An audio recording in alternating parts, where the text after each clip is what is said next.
Et surtout, et surtout faire les nuances qu'il va y avoir. Mais avant ça, je vais donner des klalim également, je vais donner certaines règles qui ne sont pas directement reliées avec Amiral et Goy, demander un Goy, mais ce sont des règles très importantes pour les melachot de Shabbat et ça va nous aider également pour comprendre par rapport à Amiral et Goy. Qu'est-ce qu'on peut demander à un Goy? D'abord, à la base, est-ce que l'interdiction de Amiral et Goy de demander à un Goy de faire une melacha pour nous Shabbat, pour l'instant, je ne fais pas de différence si la melacha, le travail que je vais lui demander de faire, c'est une interdiction de la Torah, une interdiction des Hachamim, des Rabbanan. On va pas, pour l'instant, on ne va pas en parler. On va laisser ça pour après. Mais n'importe quelle melacha, même qui est une melacha interdite de la Torah. Par exemple, bichoul, je demande à un goy de cuire, de cuisiner pour moi, de m'allumer du feu, de m'allumer une lumière. Ça, ce sont des melachot, si la lumière, c'est électrique, qui rentre dans l'interdiction de Horaïta, de la Torah. Et donc, si, si le fait de demander à un goy, est-ce que c'est une interdiction de la Torah ou c'est une interdiction des Hachamim? Le fait de demander à un goy. Maintenant, d'où on base ça? On se base sur un pasouk. C'est un pasouk dans Parashat Bo, dans lequel il est dit Hu levado ya'ase lachem.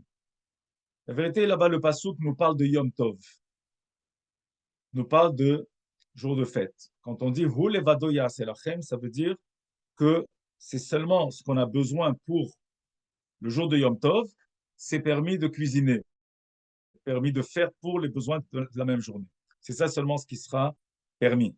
Mais également, le mot Yéhasé, on dit bien que ce pasouk parle de, de, de Yom Tov, on dit Kol Sheken à plus forte raison, ça va être valable pour Shabbat. De toute façon, Shabbat, on n'a pas le droit de faire des melachot, mais est-ce que le mot lié assez, ça veut dire peu importe qui va le faire? Afilo alide ahirim. Rashi sur place nous dit même par quelqu'un d'autre. Afilo alide ahirim.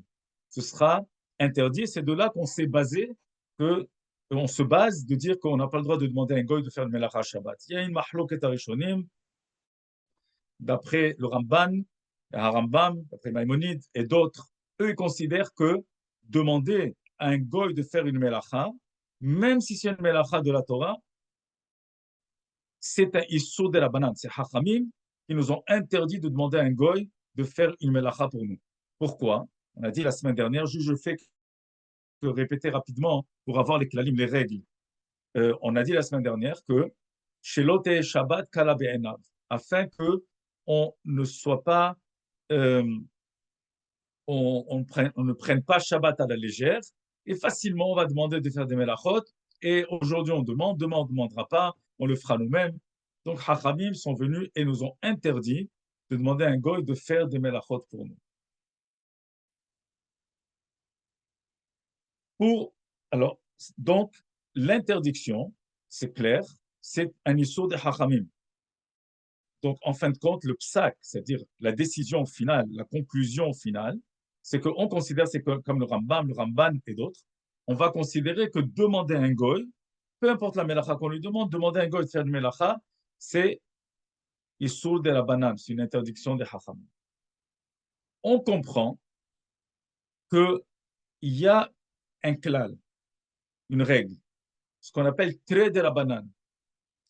Ça veut dire, hachamim ont fait une gzera, mais en gozrim gzera al gzera. C'est-à-dire, on ne peut pas se permettre de faire deux interdictions ensemble. C'est-à-dire, on peut pas, on peut pas se permettre, pardon. Ce n'est pas possible de faire, c'est-à-dire que d'un issur de hachamim qui entraîne un autre, de dire que c'est interdit, que les deux seront interdits. Je m'explique. On a conclu que Amira la Goy, demander à un Goy de faire une melacha pour nous, c'est interdit, c'est clair. Mais c'est interdit de la banane, pas de la Torah.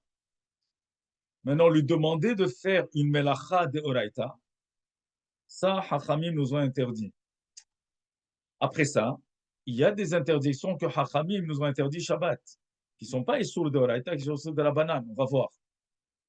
Donc, puisque déjà l'interdiction elle-même, elle est de la banane, et que demander au goy, c'est de la banane, c'est ce qu'on appelle shvut di shvut, c'est-à-dire un premier shvut, c'est Issour de la banane, de demander au goy.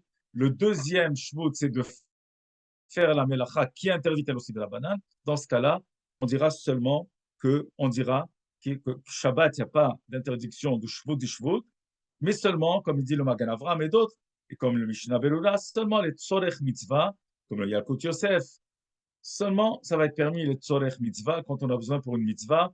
On a déjà détaillé la semaine dernière et on va voir aujourd'hui un peu plus dans les détails. Mais pour pouvoir bien comprendre ça, il faut qu'on introduise quelques klalim de Shabbat, quelques règles des melachot Shabbat. Alors, il y a quelque chose d'intéressant, c'est que lorsque la Torah m'a interdit de faire des melachot, c'est écrit, il y a un klal, melechet mahashevet asra Torah. Que veut dire melechet mahashevet? Ça veut dire, ce sont des melachot que je fais pour l'intention de cette melacha. C'est-à-dire, je fais la melacha dans l'intention de faire cette melacha et d'en profiter directement et d'avoir un produit fini de cette melacha. C'est ça mon intention.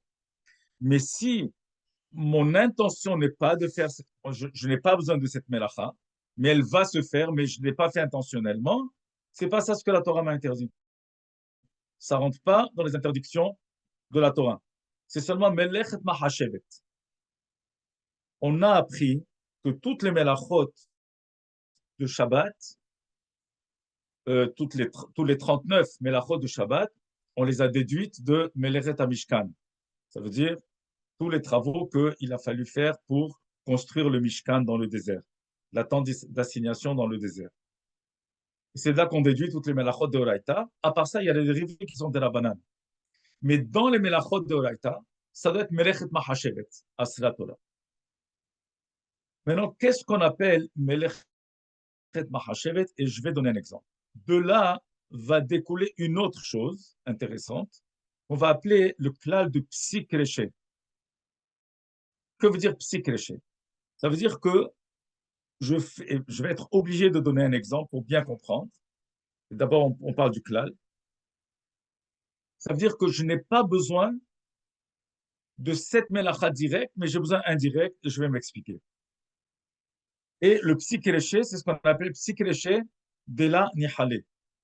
Je n'ai pas besoin, moi, de ce Psikreché, je vais expliquer. La source, c'est dans ma Secret Shabbat, par rapport à un insecte.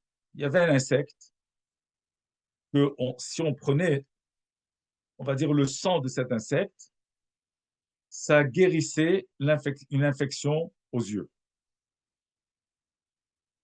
Quelqu'un a une infection aux yeux.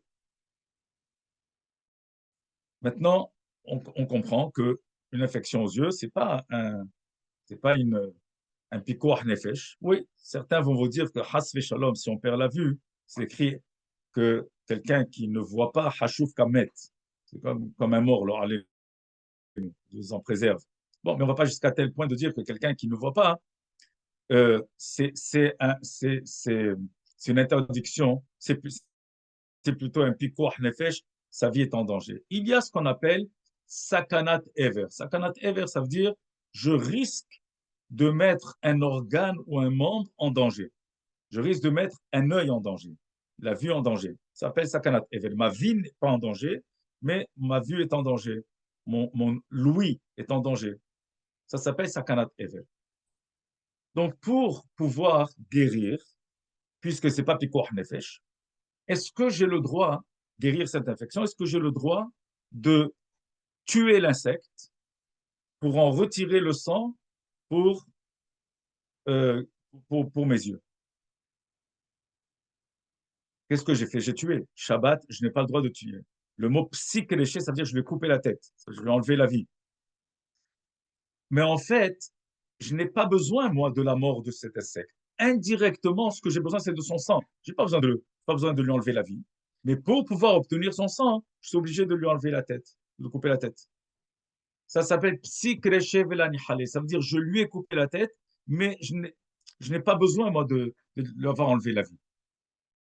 Ce que j'ai besoin, c'est du sang. Ah, pour récupérer le sang, je dois passer à travers ça. Bon, c'est indirect.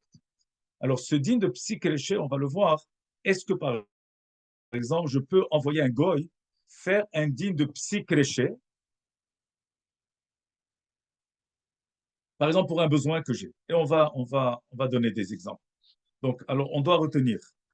Melechet mahashevet aseh la Torah. La Torah nous a interdit des melachot seulement quand elles sont intentionnelles, de faire la melacha, et que j'ai l'intention j'ai l'intention d'utiliser le produit direct de la melacha, parce que j'en ai besoin. Ou alors, ça c'est une chose. Après, il y a autre chose, c'est, on a dit, donc le din de psik reshet, melechet mahashevet, et ensuite le din de psik reshet. On va voir des cas intéressants pour illustrer ce qu'on a dit, et on va voir des cas intéressants pour, par rapport au halachot qu'on est en train d'apprendre. Alors, je reviens sur Amira la Goy pour une melacha d'oraita, quand c'est les tzorech gadol, pikoach nefesh, on n'a même pas besoin de dire à un goy si la vie de quelqu'un est en danger. Tiens, puisqu'on parle de ça, je vais mentionner une halakha intéressante également. Lorsque on a la vie de quelqu'un en danger, qu'on doit être Halel Shabbat pour lui sauver la vie, est-ce que c'est mieux de le faire par un goy ou on peut le faire nous-mêmes? Un exemple,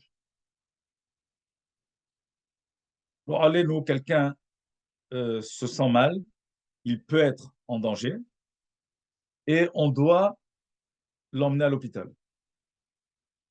Et donc, il faut faire une melacha. Il faut prendre la voiture, il faut faire les melachot qu'il faut faire. Est-ce que c'est mieux de l'emmener à aller des goy, de faire par un goy, ou on va dire non, puisque c'est pikoach nefesh, mais halelim Shabbat pour pikoach nefesh. On fait hilul Shabbat pour pikoach nefesh, pour sauver la vie de quelqu'un. Alors, le din est que si le fait d'appeler un goy ne va pas retarder et ne va pas risquer de le mettre encore plus en danger, d'activer son état de danger, dans ce cas-là, c'est mieux de faire par un goy. Mais si j'ai un goy tout de suite à ma disposition et qu'on peut le faire tout de suite à l'aide des goy, c'est préférable de faire à l'aide des goy.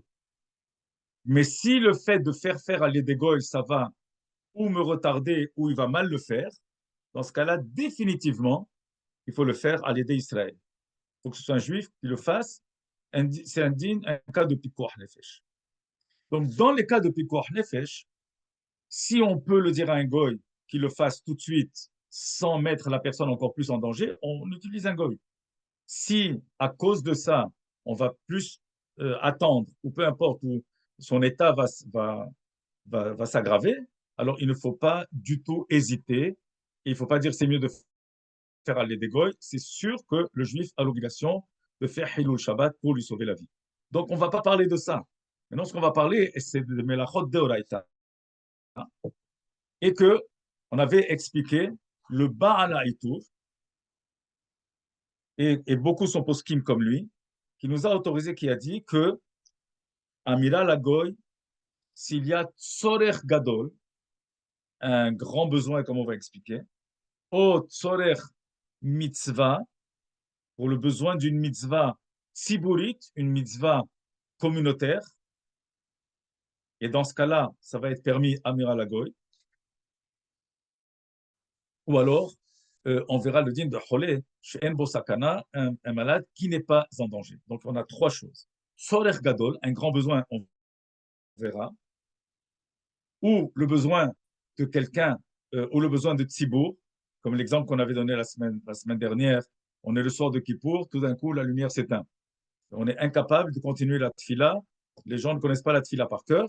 On est incapable de continuer la tfila. Alors on va faire réparer, on va appeler un goy pour nous remettre la lumière en marche. C'est mieux de faire un remez, de lui dire, de lui faire une allusion. S'il ne comprend pas ou si on ne peut pas faire un remez, on peut lui dire directement. Amira la goy, le tsorer gadol, ça s'appelle un grand besoin, ça s'appelle tsorer mitzvah.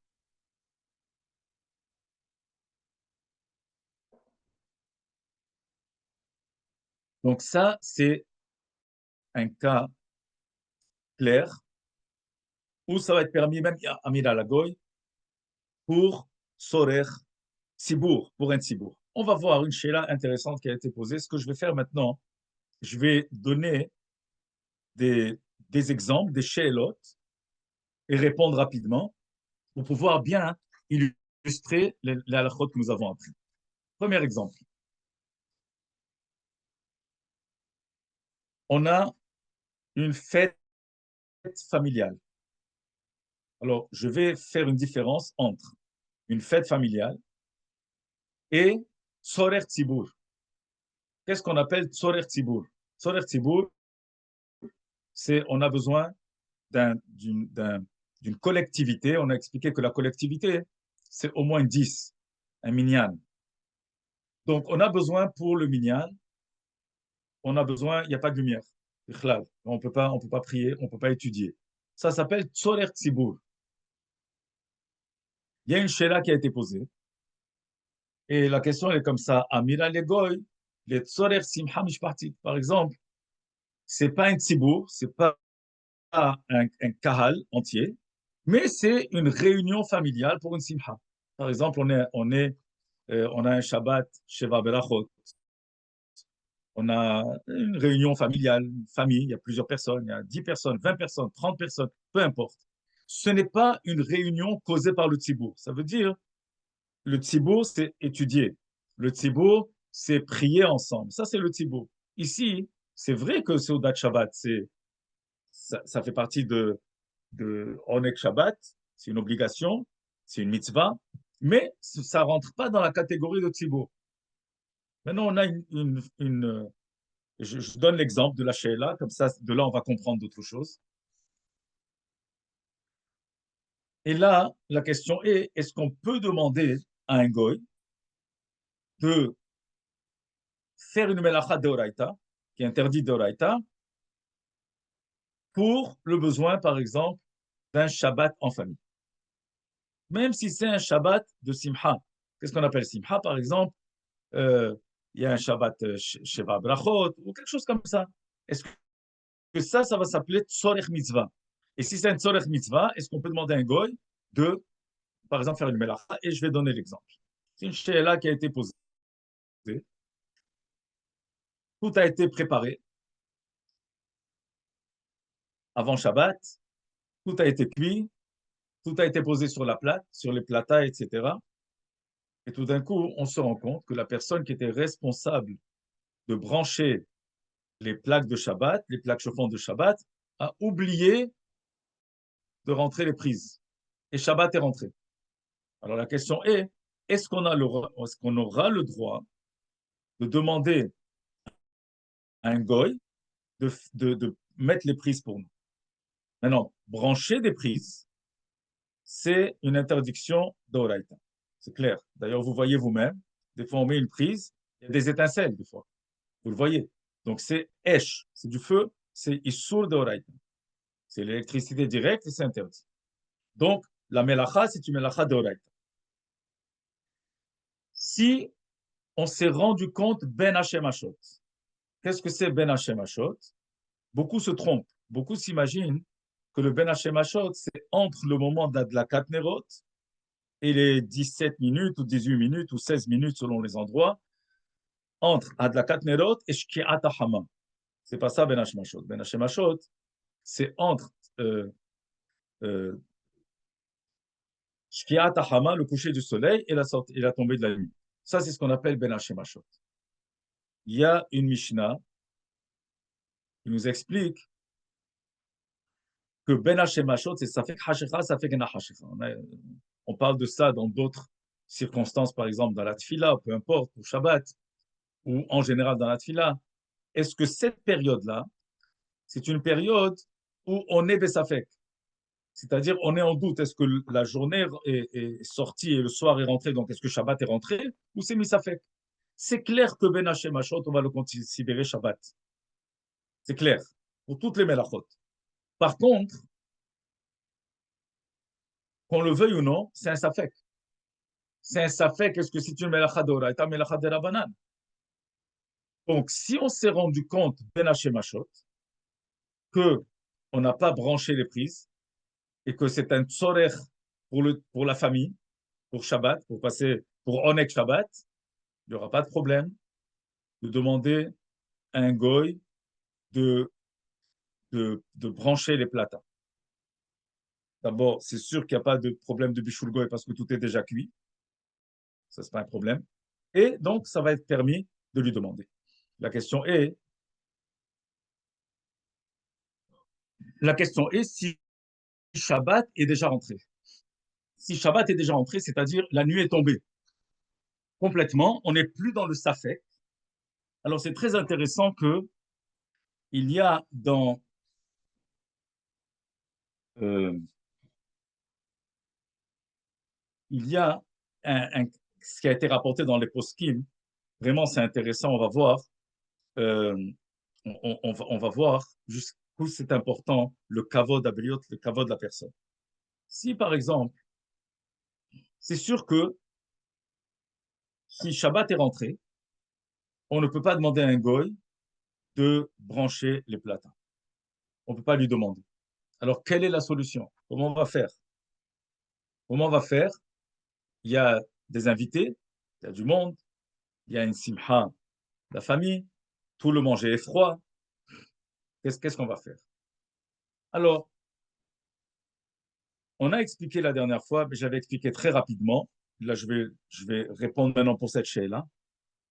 On peut demander au goy de faire la melacha béchinouille. Que veut dire faire la melacha béchinouille? Même si la melacha, elle est deoraita, c'est une interdiction deoraita, si on la fait béchinouille, ça devient de la banane. Que veut dire un chinouille? De la faire d'une manière différente de la manière normale. Alors, si par exemple, je demande, alors si bien que la melacha soit d'oraita, mais quand elle est faite béchinouille, elle devient de la banane, automatiquement, Amira la goy,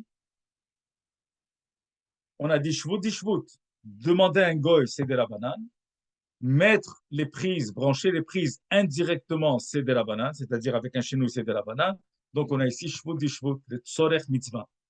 C'est quoi tzorech mitzvah? Onek Shabbat.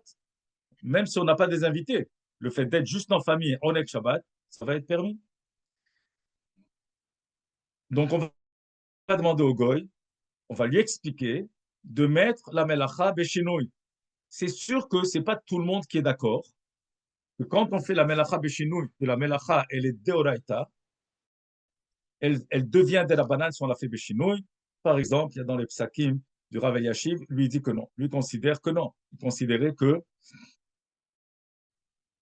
même béchinouille, la melacha elle reste deoraita. Rav Ovadia Yosef, lui, il est posek, et les Sfaradim sont poskim comme ça, que si on fait la melacha béchinouille, elle devient de la banane. Puisqu'elle devient de la banane, on peut demander au goy.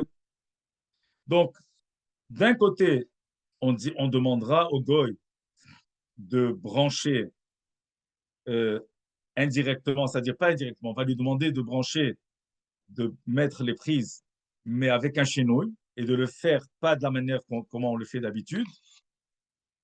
Maintenant, nous, on lui a demandé de le faire béchenouille. Maintenant, le goy, il a compris, mais il ne le fait pas béchenouille. Dans ce cas-là, on a le droit d'en profiter.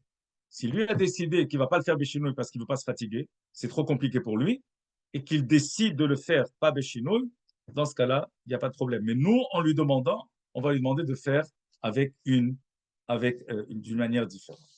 Donc, je récapitule. Également, il y a autre chose qui rentre en ligne de compte ici. C'est ce qu'on appelle kavod abeliot. Par exemple, si le Baal Habayit ou la femme, peu importe, quelqu'un de la famille, c'était sa responsabilité de brancher les plats à Shabbat. Il a oublié.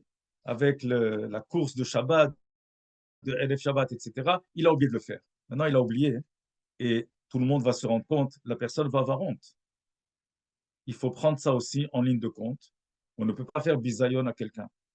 Si on va lui reprocher pourquoi est-ce qu'il a oublié, tout le monde va le savoir, etc., c'est un bisayon. Donc ça aussi, on le prendra en ligne de compte et ça va rentrer dans le din de Tzorech Mitzvah, de ne pas faire bisayon à quelqu'un. Alors dans ce cas-là, je répète, on demandera au goy de le faire beshinouille parce que la melacha, elle est deoraita, mais on va la transformer en derabanan parce qu'il ne le fera pas d'une manière normale, et dans ce cas-là, ça va être permis. Maintenant, si le goy a décidé que c'est compliqué pour lui, il n'arrive pas à le faire béchinouille et qu'il le met tel quel, dans ce cas-là, c'est son problème, et on aura le droit d'en profiter.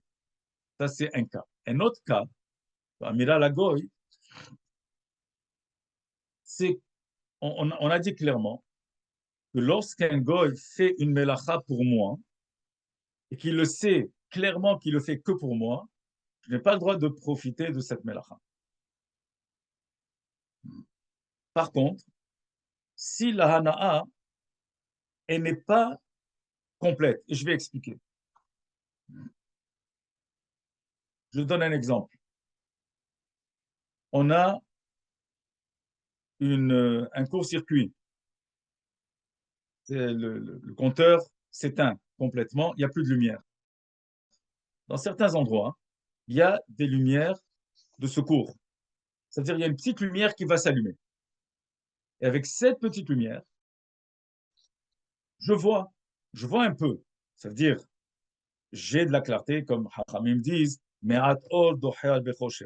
des fois, une toute petite lumière repousse beaucoup d'obscurité. Donc, lorsqu'on a cette lumière qui s'allume, ça veut dire que j'ai déjà de la clarté et je peux m'arranger avec ça. Mais ce sera mieux. Je vais mieux lire, je serai plus à l'aise. Ce sera mieux si j'ai plus de lumière. Dans ce cas-là, je peux demander au goy avec un remez, c'est-à-dire de lui demander par allusion et de dire euh, c'est très obscur ici. Le fait de dire c'est très obscur ici, le goy va comprendre, il va aller essayer de remettre le compteur en marche, et dans ce cas-là, il ne fera que les harbot hana'a, ce qu'on appelle. C'est-à-dire, il n'est pas mehadesh une hana'a, il n'a pas créé un, un profit direct, puisqu'il y avait déjà un peu de lumière. La seule chose qu'il a fait, c'est d'ajouter la lumière. Alors, euh, il y a le din qui est intéressant de, de ce qu'on appelle j'ai déjà une possibilité et j'en profite, j'ai déjà un peu de lumière, il n'y a pas de problème de dire au goy, remes, en lui faisant une allusion, qu'il allume plus et comme ça, on verra mieux. Il y a un autre cas aussi intéressant. J'ai oublié d'éteindre la lumière du frigidaire, d'enlever l'ampoule de la lumière du frigidaire ou de mettre le frigidaire. Bon, aujourd'hui, il y a des modes Shabbat qui se mettent automatiquement, mais on va dire qu'on n'a pas de mode Shabbat et que chaque vendredi, on doit s'assurer d'enlever la lumière. Maintenant, j'ai oublié d'enlever cette lumière. J'ai complètement oublié. On arrive Shabbat. C'est clair que moi, je n'aurai pas le droit d'ouvrir le frigidaire. Mais je peux demander à un goy d'ouvrir pour moi le frigidaire.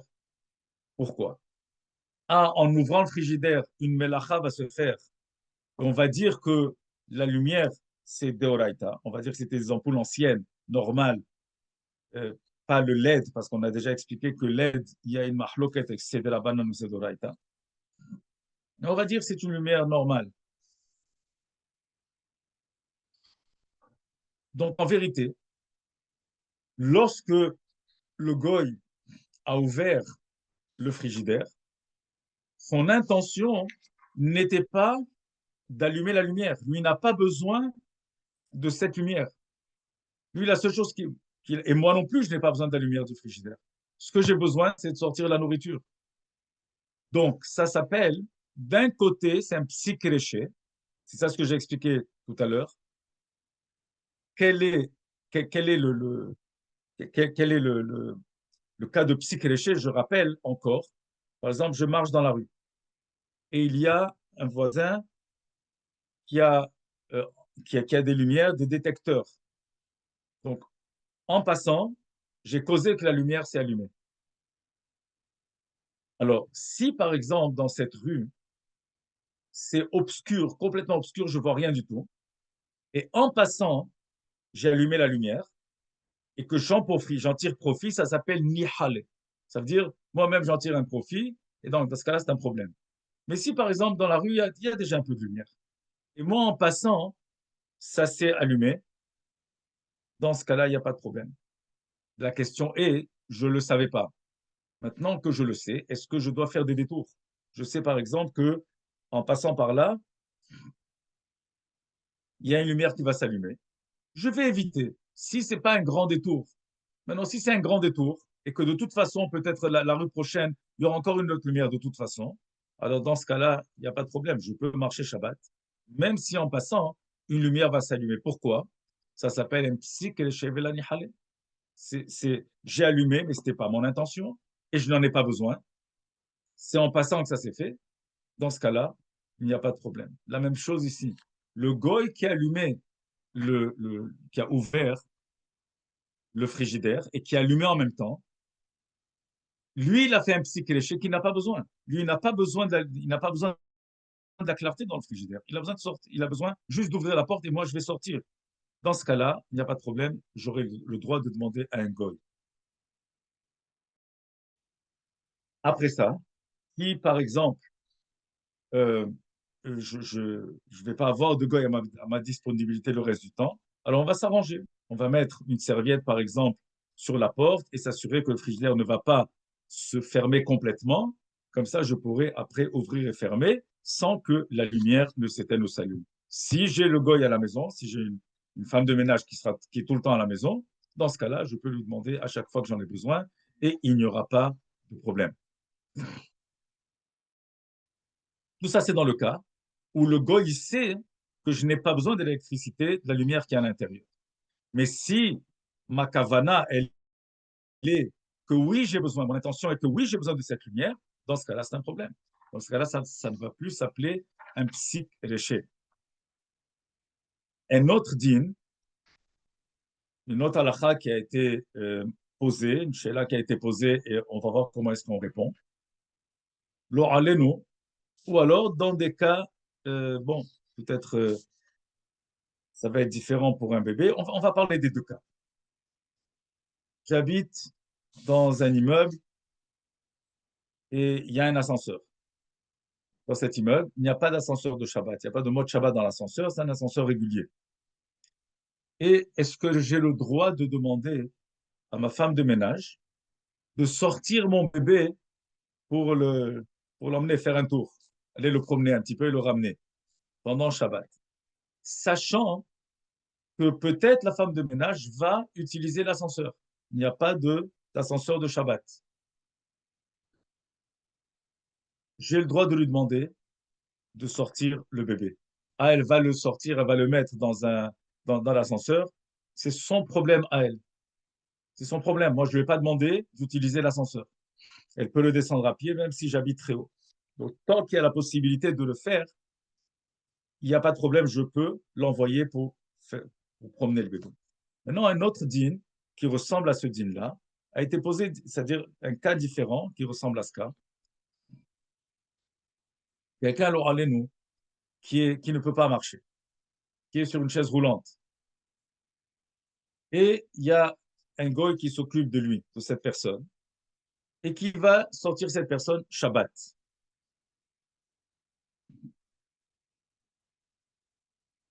On ne parle pas de Cholé chez Sakana, parce que ce n'est pas le cas ici du tout.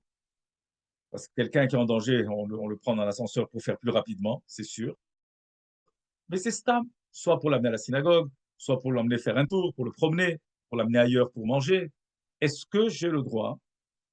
Est-ce que, par exemple, sachant que le goy va utiliser l'ascenseur. Est-ce qu'on a le droit de lui demander de pousser la chaise, sachant qu'il va utiliser l'ascenseur? Alors, en fin de compte, le goy utilise l'ascenseur que dans son intérêt à lui.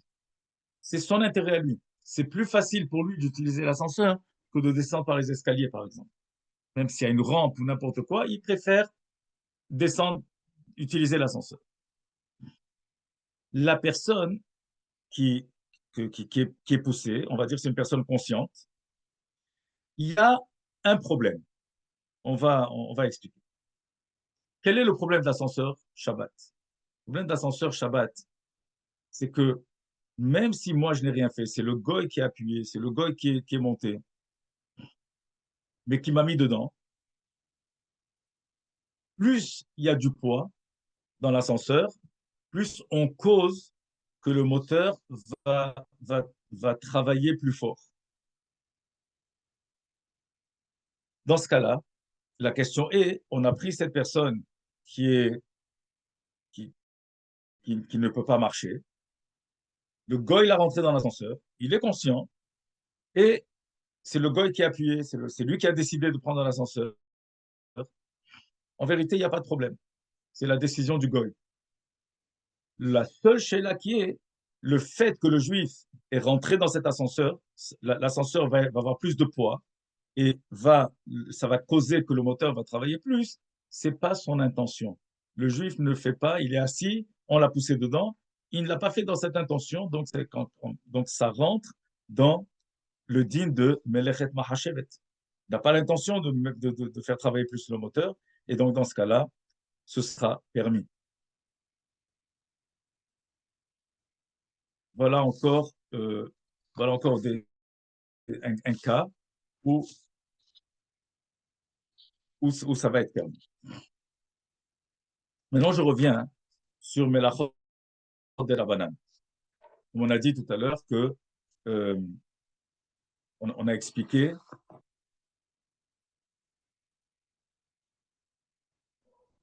que quand c'est une melacha de la banane et que moi je n'ai pas, c'est-à-dire et que je reprends pardon. Quand l'interdiction c'est un sur de la banane et que demander un goy c'est aussi de la banane, ça va être permis les tzorech mitzvah pour le besoin du mitzvah. Alors on va voir un deal intéressant. Shlichut begoy. Par exemple, est-ce que j'ai le droit je pense qu'on a parlé un peu de ça la semaine dernière, mais on va le développer un peu plus. Est-ce que j'ai le droit de demander à un goy de m'acheter quelque chose pendant Shabbat? On va donner un exemple. Shabbat, il y a l'exemple qui est rapporté dans la halacha. Vous savez, avant, il y avait ce qu'on appelle Yom HaShuk. Avant, il y avait des jours du marché.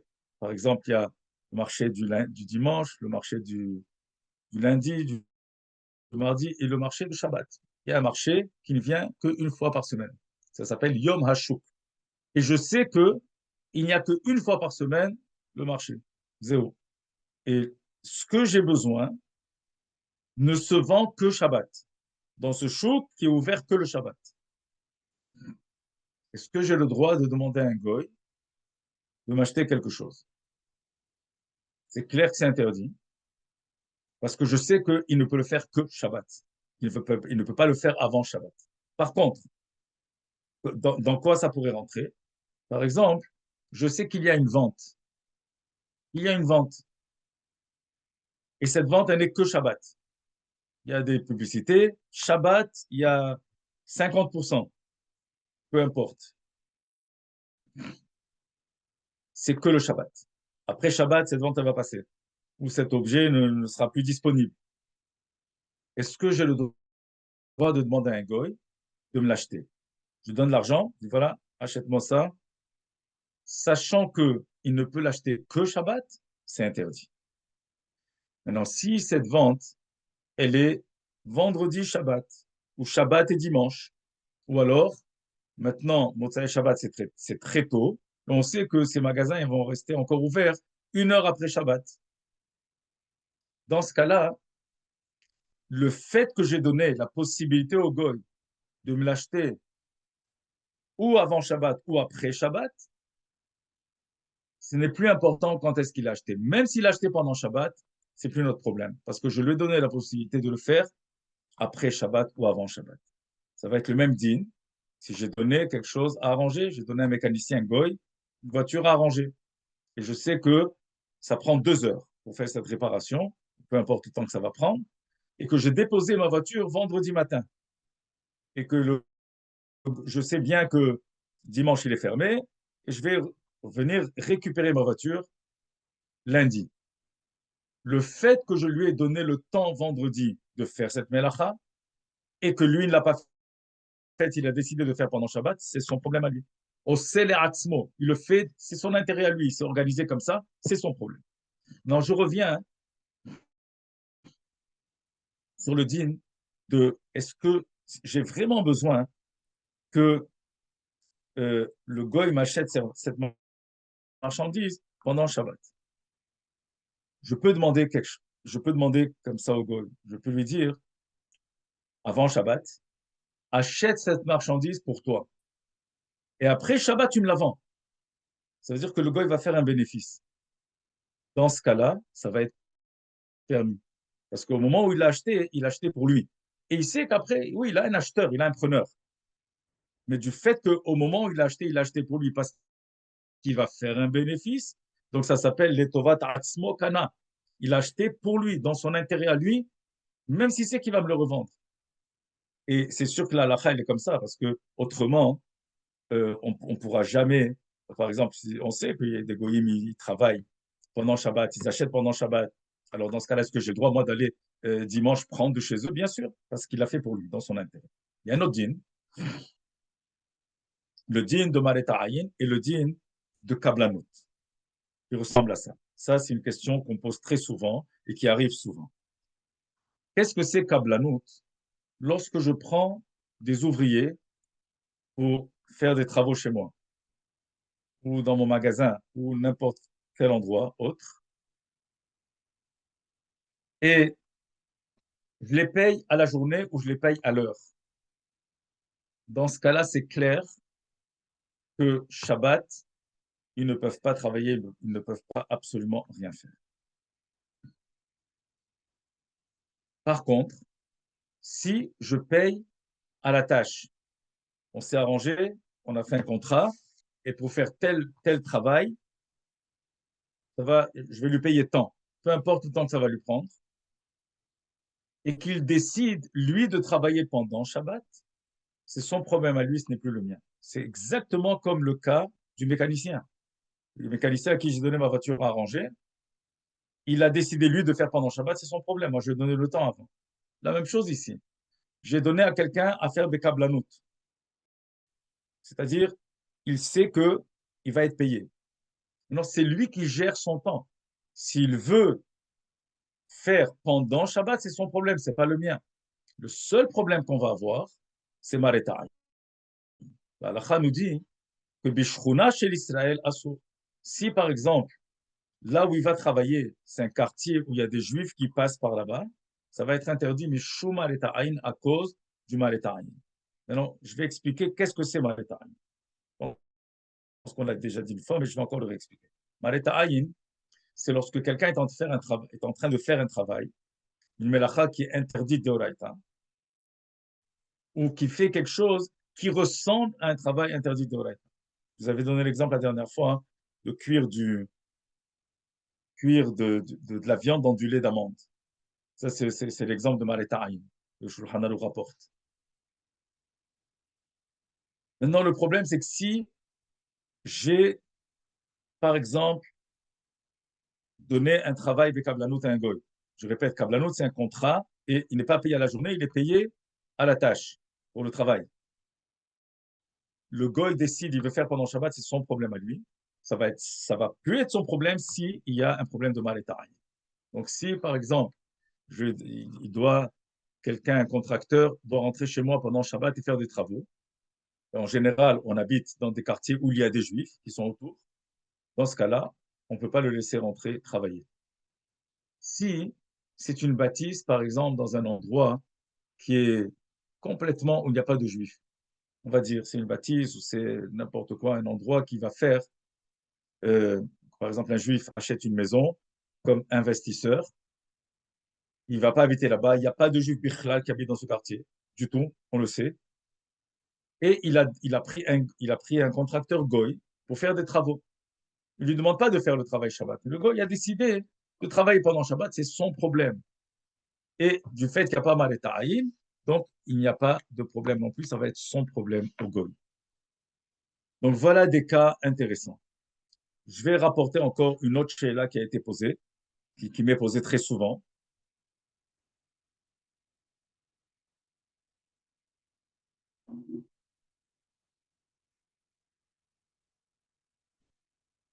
Est-ce que Shabbat, on a le droit d'utiliser un goy qui est en train de faire melacha le'atzmo, une melacha pour lui, et est-ce que nous, on peut utiliser? Alors, le klal est comme ça. On parle d'une melacha de Oraita. Je suis assis chez moi. Je n'ai pas de lumière. Et ce n'est pas spécialement un tzorech mitzvah. Et le goy comprend de lui-même, lui n'a pas besoin d'allumer. Pour lui, il n'a pas besoin de lumière. Et il vient pour me faire plaisir, il vient allumer pour moi. Il vient me faire une melacha de Oraita, qui est interdite de Oraita. Je n'ai pas le droit de tirer Hana'a. Je ne peux pas en tirer profit parce qu'il a fait que pour moi. Quel est le cas où on a un enfant? Alors, on a expliqué qu'un enfant, il est dans la catégorie de Cholé Shenbo Sakana. Jusqu'à quel âge? C'est une mahloket apuskim. Mais la majorité considère que jusqu'à l'âge de 9 ans, un enfant, il est dans la même catégorie qu'un malade qui n'est pas en danger. Pourquoi on peut faire des melachot qui sont interdites de la banane à l'idégoï?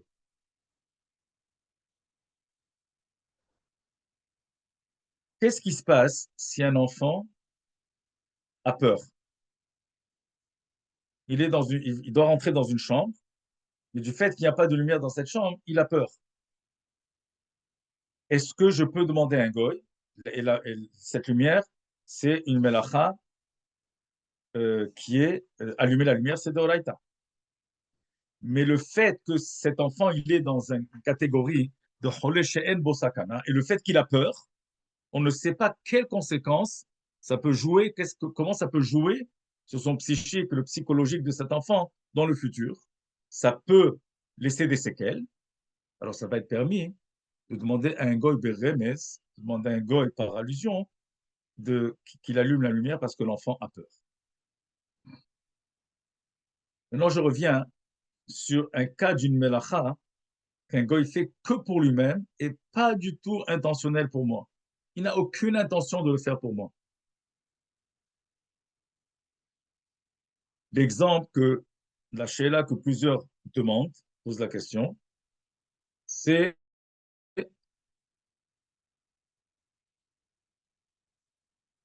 par exemple, le goy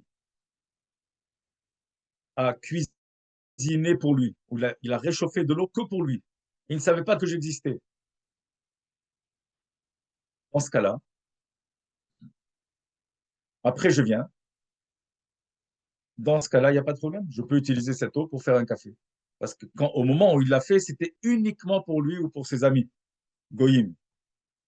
Mais s'il sait que lui, il en a besoin et que moi, je vais en profiter aussi, dans ce cas-là, ça va être interdit d'en profiter.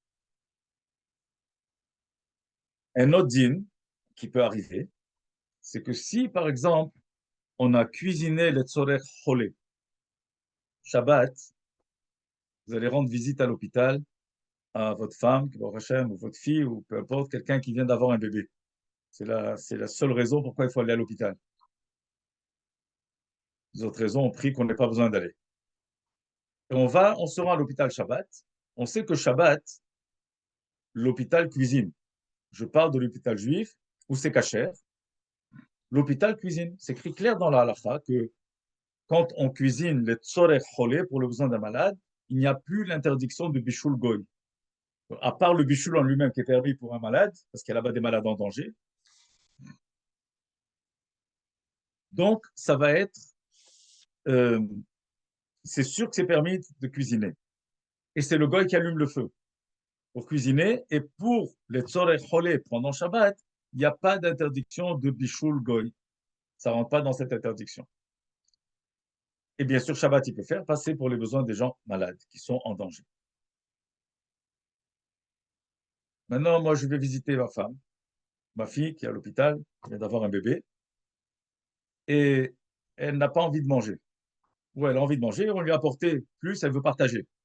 Bien sûr, en faisant attention avec tous les dinim d'or hakot, s'assurer, puisque c'est surtout si elle vient d'accoucher, elle a les dinim de Nida, donc faire attention, comment partager, comment prendre, etc., ne pas manger dans la même assiette. En tout cas, c'est pas notre sujet ici. Est-ce que quelqu'un qui est barré, quelqu'un qui est en bonne santé, a le droit de manger? Ça a été fait les tzorech cholé, c'est le gars qui a cuisiné, mais juste parce qu'il y a des malades. Dans ce cas-là, c'est sûr qu'on n'a pas le droit d'en profiter. Quelqu'un qui est en santé, au Hachem, ne peut pas consommer ce qui a été cuisiné Shabbat pour un malade. Maintenant, on va voir le cas où j'arrive à la porte de l'hôpital et c'est une porte électrique, électronique, où en passant, la porte s'ouvre. Qu'est-ce que je fais? C'est sûr que je peux pas rentrer.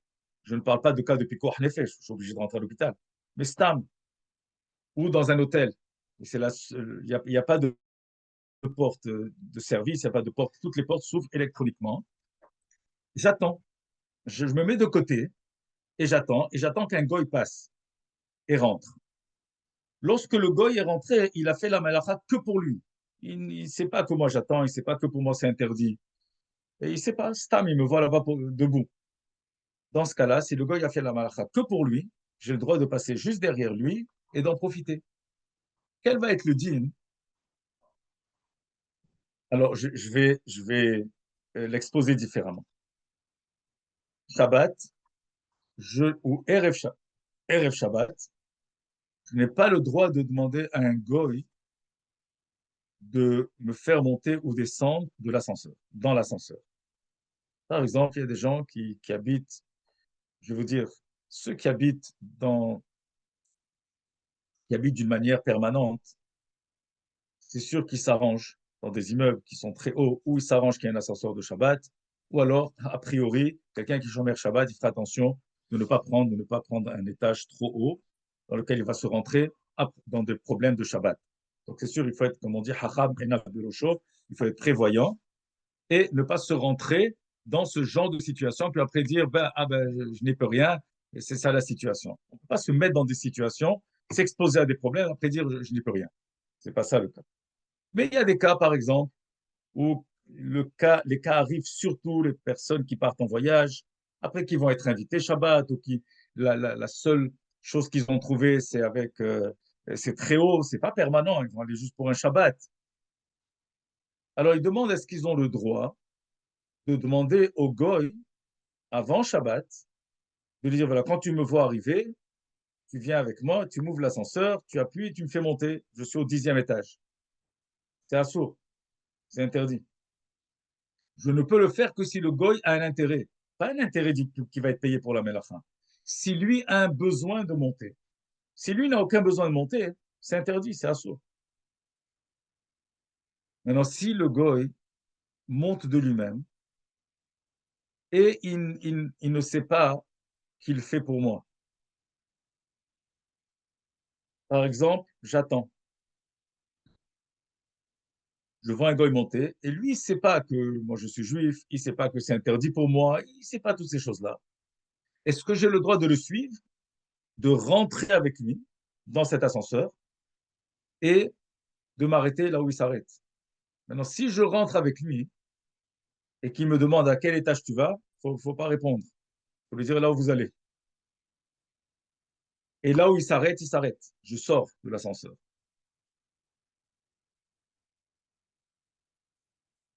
Est-ce que j'ai le droit de faire une chose pareille ou pas, monter avec un goy qui ne monte que pour lui, intentionnellement que pour lui et pas pour moi? Ah, je suis rentré dedans, je suis rentré dedans.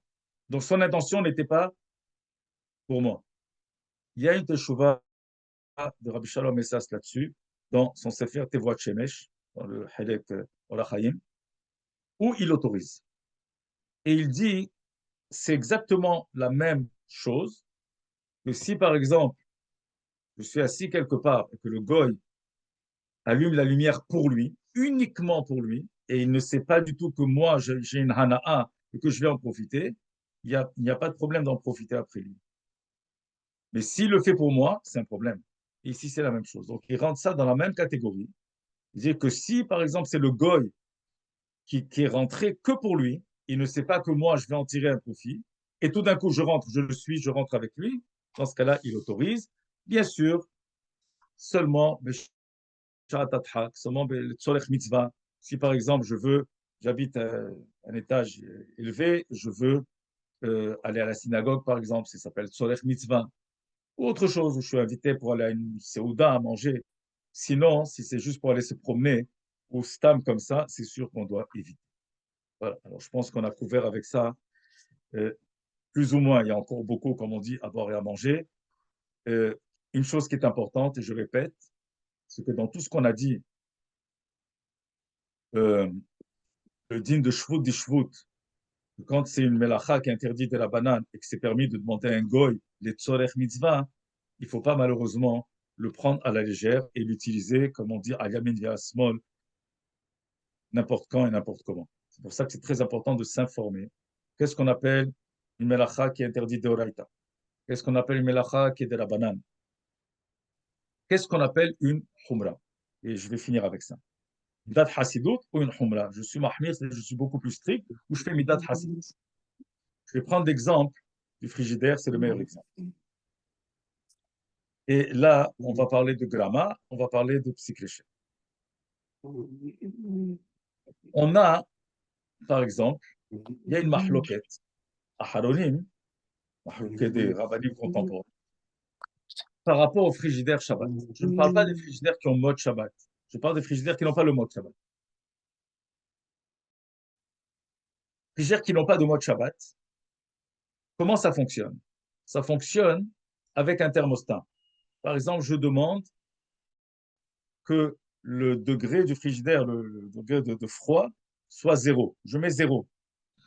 Maintenant, le frigidaire, le moteur marche, le compresseur marche pour rafraîchir, pour refroidir, et ça arrive à 0. Dès que ça arrive à 0, le moteur s'arrête. Maintenant, le frigidaire, il est fait d'une manière, il est isolant, donc ça va garder le froid un certain laps de temps. Maintenant, ce froid va rester un certain laps de temps, mais à un certain moment, le froid va baisser, c'est-à-dire ça va augmenter, la chaleur va augmenter un petit peu, et là, ça va monter à 1 degré. Dès que ça monte à 1 degré, le thermostat va se mettre en marche. Et donc, c'est la raison pour laquelle vous verrez que les frigidaires, par exemple, à un certain moment, vous entendez le moteur, et à d'autres moments, vous l'entendez qu'il n'y a pas de moteur en marche, il est silencieux, il ne marche pas. Le compresseur n'est pas en marche. La question est, si on a réglé le problème de la lumière, j'ai enlevé l'ampoule ou j'ai mis quelque chose pour euh, que la lumière ne s'allume pas, ne s'éteigne pas quand je vais ouvrir, à quel moment j'ai le droit d'ouvrir le frigidaire, à quel moment je n'ai pas le droit d'ouvrir?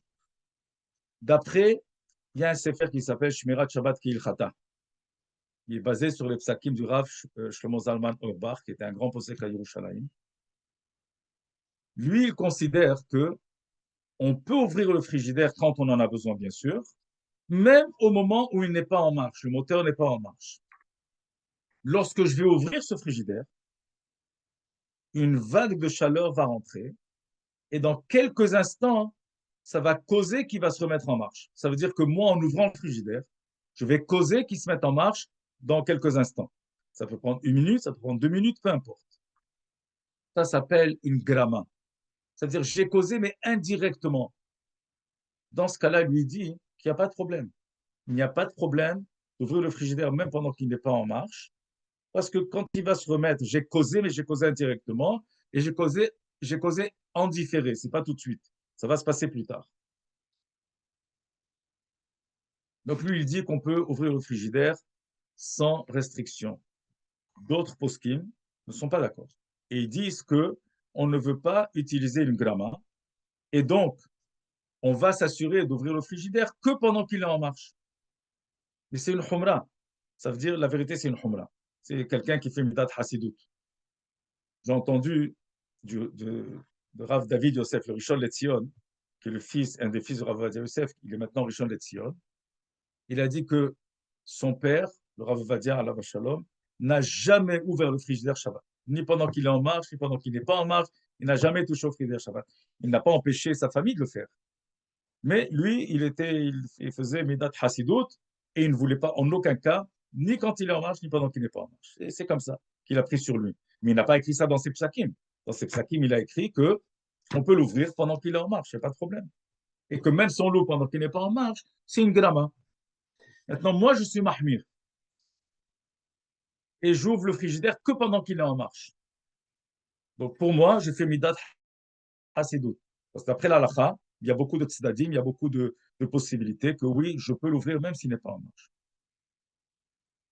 Donc, moi, je fais Midat Hasidut et je ne l'ouvre que pendant qu'il est en marche. Est-ce que j'ai le droit de demander à un goy d'ouvrir le frigidaire pour moi pendant qu'il n'est pas en marche? Moi, je suis mahmir. Moi, je ne l'ouvre que pendant qu'il est en marche. Est-ce que je peux demander à un goy de me l'ouvrir pendant qu'il n'est pas en marche? Tout le monde est d'accord, même ceux qui sont mahmirim sur le frigidaire, sont d'accord de dire qu'il n'y a aucun problème de demander à un goy de l'ouvrir pendant qu'il n'est pas en marche, parce que de toute façon, ce n'est que Midat Hasidut. Si moi je ne le fais pas, c'est que Midat Hasidut. Dans des choses qui sont Midat Hasidut, que moi je ne fais pas à cause de Midat Hasidut, je peux demander à un goy de le faire clairement, ouvertement. Bon, voilà, ça c'était pour donner justement les nuances et par rapport à cela que, par exemple, les humrot que nous faisons. Maintenant, est-ce que je peux demander à un goy de faire une melacha, et je vais finir avec ça, je vais prendre des questions s'il y en a, de faire une melacha pour empêcher les gens de faire une avera. Je crois que j'ai parlé de ça un petit peu la semaine dernière. Le hérouf s'est cassé en plein Shabbat. On le sait. On sait qu'il s'est cassé. Si j'envoie un goy pour le réparer, il va le réparer d'une manière qui va faire une melacha qui est interdite Shabbat. Mais il va quand même le faire pour le réparer. Ça va être permis de demander au goy pour protéger tout le reste de la Keïla de faire une avera, de transporter, même si la avera, c'est de la banane. Parce qu'aujourd'hui, la vérité, transporter dans la plupart de nos quartiers, c'est de la banane, c'est pas de oraita. Mais quand même, on veut éviter aux gens de faire une avera. Donc, pour éviter des gens de faire une avera, ça va être permis de demander à un goy, même s'il va utiliser une melacha de oraita, qui le fait de lui-même. Je ne vais pas lui demander comment le faire, il va aller de lui-même, il va l'arranger de lui-même. C'est permis pour un juif de le réparer. Si, par exemple, sans faire des melachot, bien sûr, si on doit raccorder le fil, on doit attacher le fil, on peut l'attacher sans faire un kesher kayama, sans faire un nœud qui est interdit pendant Shabbat. Le goy, il fait avec un nœud qui est interdit Shabbat, c'est son problème. Ce n'est pas un problème, on sera permis de lui demander pour sauver tout le reste de transporter pendant Shabbat, même si le transport, c'est de la banane.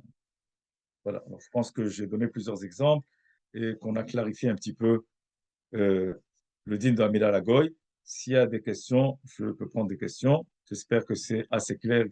La vérité, ce sont des halakhot qui sont un peu... on est un peu confus avec ces halakhot, mais j'espère que ça a été assez clair pour pouvoir connaître la halakha et faire ce qu'il faut faire attention à faire. Voilà. S'il y a des questions, je peux prendre des questions. S'il n'y a aucune question, ça veut dire que c'était clair. Rabbi Bana? Oui. Oui, bonsoir et merci pour ce magnifique shiur. J'ai une question spécifique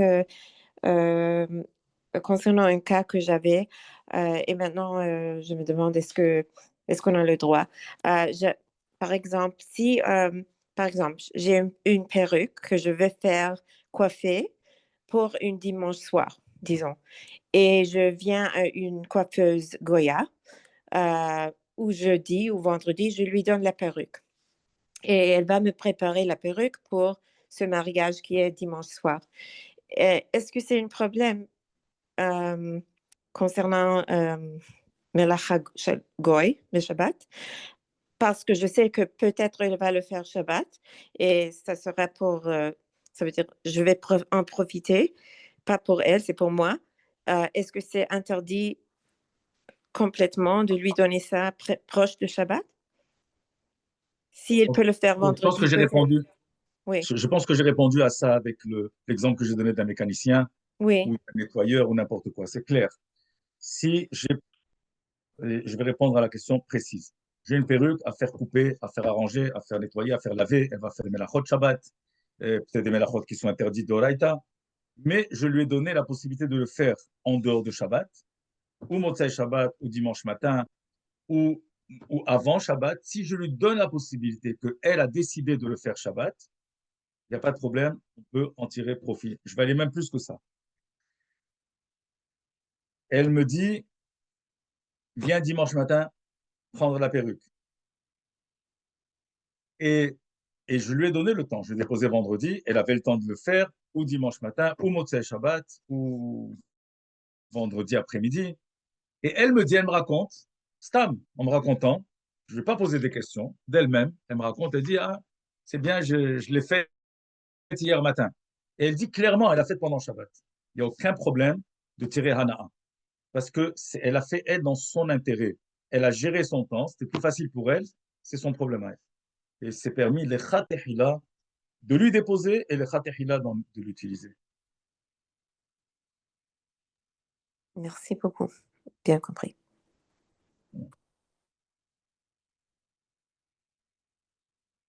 S'il n'y a pas une autre question, je vais juste clarifier une chose dont j'ai parlé tout à l'heure par rapport au psaque de Rabbi Shalom Essas, par rapport à l'ascenseur. Si moi, je vais directement et je suis un goy, la vérité, ce genre de shailot, il faut les poser au fur et à mesure. C'est-à-dire, il ne faut pas prendre, parce qu'il y a un digne de Mesdames et Milta les Milta. Très souvent, on entend un shiur, on connaît des halachot, et puis on fait de nous-mêmes des comparaisons. On dit, ah, si ça c'est permis, alors ça aussi ça va être permis. Ça c'est grave. Donc c'est préférable lorsqu'il y a ce genre de shailot et qu'on sait qu'on va être exposé Shabbat à des étages très élevés, puis que peut-être il y aura ce risque, il n'y a pas d'ascenseur Shabbat. Alors appelez votre rave et demandez quoi faire. Ne prenez pas sur vous juste de dire, bon, j'ai entendu et ça a l'air que c'est permis. Il vaut mieux toujours demander parce que chaque cas est un cas différent. Il y a des nuances qui peuvent changer là. Ah bah Manon, Oui, j'ai une question. Euh, Quand vous avez parlé d'une femme de ménage Shabbat qui est en train de chauffer de l'eau ou se faire à manger à elle-même, elle ne pense pas que peut-être je vais m'en servir, mais je m'en sers, donc j'ai le droit. J'avais entendu que pour que tu puisses manger de ce qu'elle prépare, il faut que tu fasses au moins quelque chose pour que ça soit cachère. Donc, par exemple, si elle se prépare à manger, au moins tu allumes le four pour que tu puisses oui, ok. manger de ça. Donc, si elle se fait à manger et elle le fait que pour elle, on a quand même le droit de, d'en profiter, même si on n'a rien fait du tout de ce procès. Ok, très bien, très très bien. Ok, alors ça c'est une question qui a deux, il y a deux parties dans cette question. Il y a Shabbat et il y a Bishul Goy, l'interdiction de Bishul Goy. Alors, l'interdiction de Bishul Goy, c'est à l'année longue, c'est en semaine et pendant Shabbat. D'accord, c'est clair. J'ai mentionné tout à l'heure dans le shiur que pour un malade, c'est permis Bishul Goy. Si par exemple on a besoin de cuisiner pour un malade, quelqu'un qui est un malade en danger bien sûr,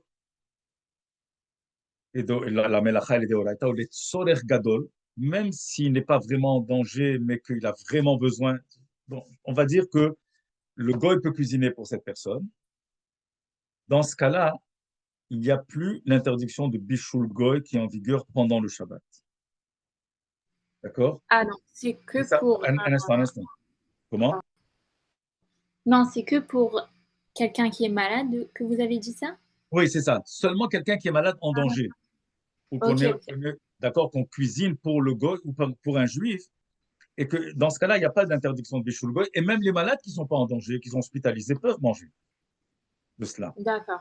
Par contre, s'il n'y a pas du tout le cas de malade, et le Goy, alors il y a une nuance, parce que si j'ai une femme de ménage à la maison, et qu'elle, elle sait que peut-être je pourrais, elle se chauffe de l'eau, elle fait bouillir de l'eau. D'abord, sur l'eau, il n'y a pas d'interdiction de Bishul Goy, parce que tout ce qui est consommable, cru ou cuit, si ça a été cuit par un Goy, il n'y a pas de problème. Donc, il y a même en semaine. Par exemple, vous avez une bonne à la maison, une femme de ménage, elle a fait cuire des carottes, c'est permis de les manger. Parce que les carottes sont permises, même, sont mangeables, même crues. C'est très difficile, lorsqu'on a une femme de ménage à la maison, de lui enseigner ces nuances. Et moi, je déconseille complètement. Elle doit savoir qu'elle ne peut jamais allumer le feu. D'accord? Et que c'est moi qui dois enfourner, ou c'est moi qui dois poser sur le feu, selon le Beth Yosef. Donc, on ne va pas commencer à dire à la Goya ou au Goy, ça c'est permis, ça c'est interdit. C'est trop compliqué. Et donc, dans ce cas-là, c'est clair qu'on ne va pas faire cette différence. Mais pour nous, de le savoir, par exemple, c'est arrivé, je rentre à la maison et accidentellement, la femme de ménage a décidé, elle a vu que j'étais en retard, elle a décidé de faire cuire des légumes qui sont mangeables ou crus ou cuits. Pas des légumes qui sont mangeables que cuits. Qui sont mangeables de deux manières. Bédi Avad, il n'y a pas de problème. Pas Bédi Avad, il n'y a pas de problème. Mais c'est sûr que je ne vais pas lui montrer que c'est permis pour ne pas qu'elle s'habitue. Mais entre nous, on sait très bien que c'est permis. Maintenant, un goy qui a fait bouillir de l'eau, qui a fait cuire de l'eau, il n'y a aucun problème d'utiliser cette eau. Et en semaine, il n'y a pas de bishul goy. Ça ne rentre pas le din de bishul goy en vigueur dans ce cas-là. Maintenant, si ça arrive Shabbat et que j'ai une femme de ménage qui est chez moi à quelques heures ou qui habite chez moi, ça s'appelle makirim. Il y a dans la halakha une notion de makirim zézé. Par exemple, le goy, c'est mon ami, ou il est chez moi, il travaille pour moi, et qu'il pense que s'il a même un peu dans sa pensée, que si elle va faire cuire de l'eau, bouillir de l'eau, et que peut-être je vais l'utiliser, ça va être interdit. Maintenant, si je ne suis pas à la maison, par exemple, un exemple, je ne suis pas à la maison, ou je suis à la maison et je dors, et la Goya a décidé, la femme de ménage a décidé de faire bouillir de l'eau. Et elle ne sait pas, pour elle, je suis en train de dormir. Et tout d'un coup, je me réveille, j'arrive à la cuisine et je vois il y a de l'eau bouillante qui est déjà faite. Et elle n'avait pas du tout l'intention. Pour elle, j'étais en train de dormir. Dans ce cas-là, c'est sûr que j'ai le droit d'utiliser. Et je répète, il n'y a pas d'interdiction de bishul goy dans l'eau, parce que l'eau est consommable, soit crue, soit cuite. Soit Shabbat ou en semaine.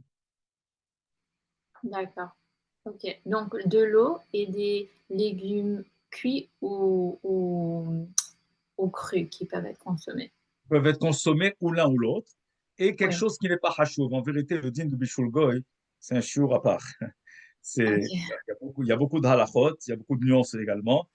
Peut-être ce serait bien une fois d'en parler, de faire un shiur que là-dessus. C'est très important. Mais c'est-à-dire, il y a aussi quelque chose qui n'est pas important, qui n'est pas consommable, qu'on ne peut pas présenter à des invités aussi, même si c'est mangeable que cuit. Bon, alors ça rentre déjà dans une autre catégorie. Merci beaucoup. Ouais, pas de problème. Voilà. Est-ce qu'on a encore des questions ou on a fini? Ok, très bien. Alors, bonne soirée à tous. Et Bezrat Hashem, la semaine prochaine, le shiur aura lieu mardi soir la semaine prochaine. Je ne serai pas disponible lundi soir, mais on vous enverra pour les détails. Voilà, bonne soirée.